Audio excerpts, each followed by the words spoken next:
What's up, guys? Welcome to your 9th Java tutorial. And in this tutorial I'm going to be talking to you guys about something called assignment and increment operators.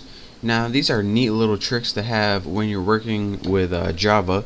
They're going to save you a bunch of time and help you out with numbers a little bit. So let's go ahead and make two variables.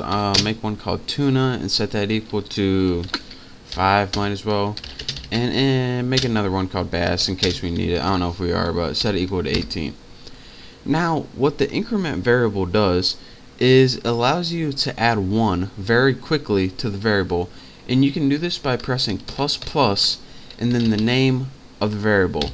So right now, by pressing ++ tuna, we changed tuna, which was 5, to 6. Now let me show you guys, just so we can have something, you don't have to take my word for it. Print line, and go ahead and put tuna in there, and go ahead and run this baby. And as you can see, what was 5 now equals 6.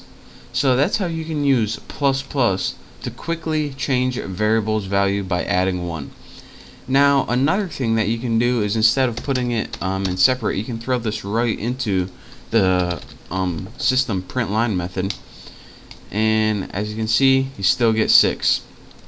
Now this is called pre-incrementing, and what this does is it changes the value of the variable before it uses it. But I want to show you guys something else.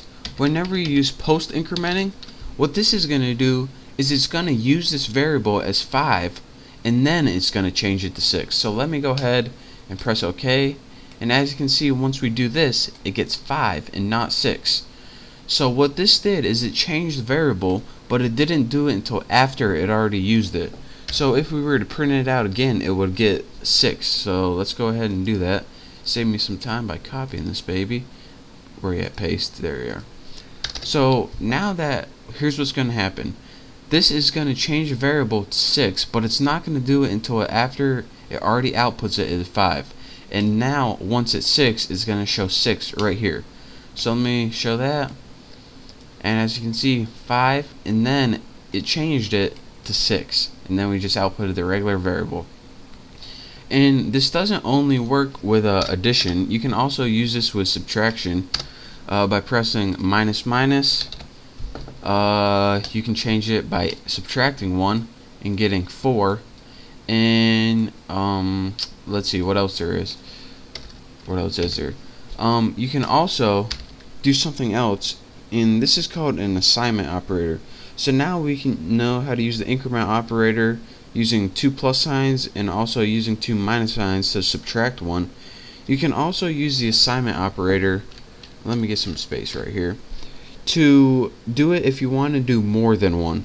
And instead of changing the value of tuna, and say you wanted to add 5 to tuna, you would put tuna equals tuna plus 5.